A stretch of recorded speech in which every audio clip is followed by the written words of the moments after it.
శ్రీ గురుపే నమః, శ్రీ మాత్రే నమః. Welcome to VMK astro numerology channel. జనవరి 2025 కర్కాటక రాశి మాస ఫలాలు ఏ విధంగా ఉండబోతున్నాయో చూద్దామండి. కర్కాటక రాశికి అధిపతి చంద్రుడు. కర్కాటక రాశిలో పునర్వసు 4వ పాదం, పుష్యమి 4 పాదాలు, ఆశ్లేష 4 పాదాలు, మొత్తం 9 నక్షత్ర పాదాలు ఉంటాయి. వీరందరికీ కూడా మనం చెప్పుకోబెట్టిన యొక్క గోచార మాస ఫలాలు వర్తిస్తాయండి. గోచారం అంటే గ్రహచారం కనుక గ్రహాల యొక్క స్థితి, యుతి, దృష్టి కలయిక వల్లనే ఫలితాలు జరుగుతూ ఉంటాయి. కావున జనవరి మాసంలో కర్కాటకం రాశి వారికి వారి గోచార గ్రహస్థితి ఏ విధంగా ఉందో ఒకసారి పరిశీలించిన తర్వాత ఫలితాల్లోకి వెళ్దామండి. రెండవ అధిపతి ధన కుటుంబ స్థానానికి ఆధిపత్యం వహించేది ఈ యొక్క రవి గ్రహం. ఈ యొక్క రవి ధనుసు రాశిలో 13 జనవరి దాకా ఉంటారు. 14 జనవరి నుంచి మకరంలో స్థితి పొందబోతున్నారు. సో ఈ యొక్క రవి స్థితి మకరంలోకి వెళ్ళగానే మకర సంక్రమణం అవును. సో మకర సంక్రాంతి మొదలవుతుందండి. తృతీయ మరియు వ్యయాధిపతి అయినటువంటి యొక్క బుధ గ్రహం ఈ మాసంలో 3 రాశులు మారుతున్నారండి. 3వ తారీఖు వరకు కూడా వృశ్చికంలో ఉంటారు. బుధ గ్రహం 23వ తారీఖు వరకు కూడా ధనుసులో ఉండి 24 నుండి ఆయన మకరంలో స్థితి పొందబోతున్నారండి. సో ఈ కొంచెం మార్పు గమనించగలరు. మరి శుక్ర గ్రహం విషయానికి వచ్చే వరకు శుక్రుడు చతుర్థ లాభాధిపతి. ఈ యొక్క శుక్రుడు 27 జనవరి దాకా కుంభరాశిలో ఉండి 28, 29, 30, 31 4 రోజుల పాటుగా 9వ స్థానం అనేటువంటి యొక్క మీనంలో ఉంటారు. మీన రాశిలో శుక్రుడికి బలమైన స్థానం అని చెప్పవచ్చు. మరి కుజగ్రహం విషయానికి వచ్చే వరకు ఈయన యోగకారకుడే. ఎందుకంటే పంచమ మరియు దశమాధిపతి. 5వ స్థానం అంటే కోణం, 10వ స్థానం వృత్తి స్థానం అంటే కేంద్రం అవుతుందండి. కోణానికి కేంద్రానికి ఆధిపత్యం వహించిన యొక్క గ్రహానికి సో యోగకారకత్వం వస్తుంది. అలాంటి యోగకారక గ్రహం కుజుడు ఈ మాసంలో 2 రాశులు మారుతున్నారు. 20 జనవరి దాకా వక్రీకరించిన స్థితిలో కర్కాటకంలో ఉంటారు. కర్కాటక రాశిలో కుజుడు కాస్త బలహీన పొందుతారండి. 21 జనవరి నుండి మాసాంతం వరకు కూడా ఆయన మిథున రాశిలో అంటే కర్కాటకానికి వెనుక స్థానంలో ఉంటారు వక్రీకరించిన స్థితిలో. రాహు విషయానికి వచ్చే వరకు రాహు 9వ స్థానం అయినటువంటి మీనంలో ఉన్నారు. కేతువు తృతీయ స్థానం అయినటువంటి ఈ యొక్క కన్యా రాశిలో స్థితి పొంది ఉన్నారు. గురుగ్రహాన్ని విషయానికి వచ్చే వరకు 6 మరియు 9వ స్థానాధిపతి గురుగ్రహం. సో ఈ యొక్క జూపిటర్ ఈ యొక్క గురువు వక్రీకరించి 11వ స్థానం కర్కాటక నుండి లాభస్థానం, ఏకాదశ స్థానం, 11వ స్థానం అంటాం కదా. సో అందులో అంటే వృషభంలో ఉన్నారు వక్రీకరించిన స్థితిలో. మరి ఫలితాలు వెళ్తే మొదటిగా విద్యార్థులకు ఏ విధంగా ఉంటుంది. మొదటిగా డిగ్రీ స్థాయి విద్య. చతుర్థాధిపతి అయినటువంటి యొక్క శుక్రుడు దాదాపుగా 27వ తేదీ వరకు కూడా 8వ స్థానంలో ఉన్నారండి. శనితో కలిసి ఉన్నారు. అంటే విద్యలో కాస్త కొంచెం స్లోగా ఉంటుందండి. విద్య నెమ్మదిగా కొనసాగుతూ ఉంటుంది. 8వ స్థానం శనితో కలిసారు కాబట్టి ప్రోక్రాస్టినేషన్, పోస్ట్ పోన్ చేయడం, తర్వాత చూద్దాం, తర్వాత చదువుదాం ఇలాంటి భావనలు వస్తూ ఉంటాయి. సో కొంత మీరు రన్ ఆఫ్ యాక్షన్ వేసుకొని శ్రద్ధ వహించాలి. మరి హైయర్ ఎడ్యుకేషన్ సంబంధించిన గ్రహము 5వ స్థానాధిపతి కుజుడు కూడా వక్రీకరించిన స్థితిలో మీ యొక్క జన్మరాశిలోనే ఉన్నారు. పైగా రాహుతో చూడబడుతూ ఉన్నారు. కాబట్టి యోగకార గ్రహం కూడా ఆయన అయ్యాడు, వక్రీకరించాడు. పైగా రాహు దృష్టి కాబట్టి కొంచెం బలహీనంగానే ఉన్నారని చెప్పవచ్చండి. కాబట్టి ఏంటంటే మొదటి 20 రోజుల పాటుగా విద్యలో కొంత వెనకబాటుతనం కావచ్చు, ప్లాన్ ఆఫ్ యాక్షన్ లేకపోవడం కావచ్చు, ప్రొక్రాస్టినేషన్ ఇలాంటివన్నీ కొంచెం ఉంటాయి. సో మీ యొక్క ఆలోచనలు కొద్దిగా డైవర్ట్ అవుతూ ఉంటాయి. కాబట్టి ఏంటంటే రాహు అనగానే సహజంగా సోషల్ మీడియా లాంటి వాటి మీద దృష్టి మళ్తూ ఉంటుంది. కొంత కన్ఫ్యూజన్ కూడా క్రియేట్ చేస్తారు. కాబట్టి సో క్లారిటీ ఆఫ్ మైండ్తో కనుక మీరు ముందుకు వెళ్తేనే సో గ్రహాల యొక్క అనుకూలత స్థితి అనుకూలంగా కాస్త తక్కువగా ఉందన్నప్పుడు we have to put more efforts అండి. అనుకూలంగా ఉన్నప్పుడు ఆటోమేటిక్గా పాజిటివ్గానే వెళ్ళిపోతుంది. సో అది మళ్ళీ విదేశాలకు వెళ్దాం అనుకున్నటువంటి ఒక విద్యార్థుల యొక్క విషయంలో మనకు 21 జనవరి నుండి కాస్త అనుకూలత ఉందని చెప్పవచ్చు. ఎందుకంటే అప్పుడు కుజుడు పంచమాధిపతి అయి ఏ స్థానంలోకి వెళ్ళబోతున్నాడు. సో కొంత అప్పటి నుంచి కాస్త ముందుకు వెళ్తాయి మీ యొక్క బదులు కార్యక్రమాలని చెప్పవచ్చు అండి. మరి వృత్తిలో ఏ విధంగా ఉంటుంది అంటే దశమాధిపతి కూడా కుజుడే అవుతారు. కుజుడు ఏంటి రాశిలో ఉన్నాడు, తదనంతరం 12వ స్థానానికి వెళ్తున్నారు. ఎలా ఉంటుందయ్యారంటే మొదట్లో ఎనర్జెటిక్గా పనిచేస్తాం అనుకుంటూ ఉంటారు. చిన్న ఆబ్స్టాకిల్స్ వచ్చినా కూడా పర్వాలేదు. కానీ 21 నుండి ఈ యొక్క కుజుడు ఏ స్థానానికి వెళ్తారండి అంటే ఏంటంటే మీరు ఉద్యోగపరంగా కొన్ని ప్రయాణాలు చేయాల్సి రావటం, కొంత బాడీకి అంటే స్ట్రెయిన్ అవ్వటం, రెస్పాన్సిబిలిటీ ఎక్కువగా ఉంటాం. లేదు అంటే 21 3వ వారం నుండి మీ యొక్క కొలీగ్స్ కావచ్చు, మీ యొక్క నేబర్స్ కావచ్చు, వారు ఏదైనా లీవ్లో వెళ్ళటం వల్ల వారి యొక్క పని కూడా మీ రెస్పాన్సిబిలిటీ మీరు చేయాల్సి రావటం, కొద్దిగా పని భారం పెరుగుతుంది. మరి కొంతమంది ఉద్యోగం నుండి బయటికి వచ్చి వేరే ప్రయత్నాలు చేసుకునే అవకాశం ఉంది. కానీ గ్రహస్థితి అనుకూలంగా లేదు కాబట్టి better not to quit.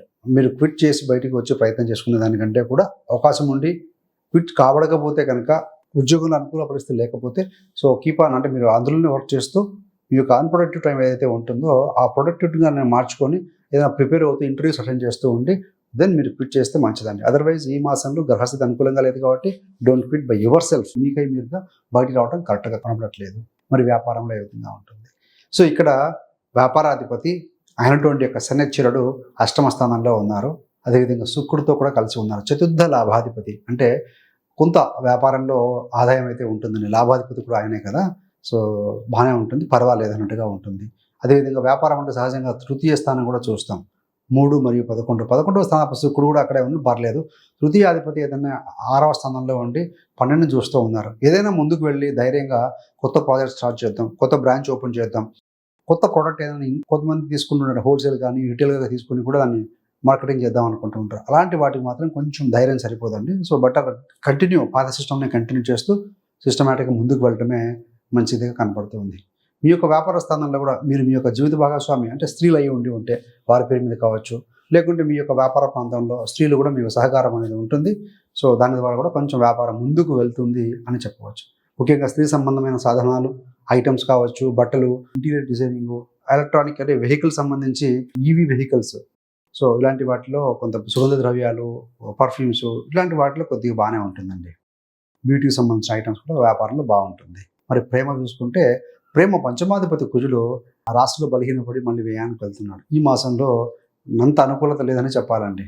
So అక్కడ ఏంటంటే పంచమాధిపతి స్థానం బలహీనంగా ఉంది కాబట్టి కొంచెం ఈగో క్లాషెస్ కావచ్చు, లేదు అంటే కనుక ప్రేమ సవ్యంగా సాగకపోవటము, ఒక హార్మోనీ లేకపోవటం, ఒక రొమాంటిక్ ఫీలింగ్స్ లేకపోవటం, మాట పట్టింపులు, ఇష్యూస్ కొన్ని రేజ్ అయ్యే అవకాశం అయితే కనబడుతూ ఉంది.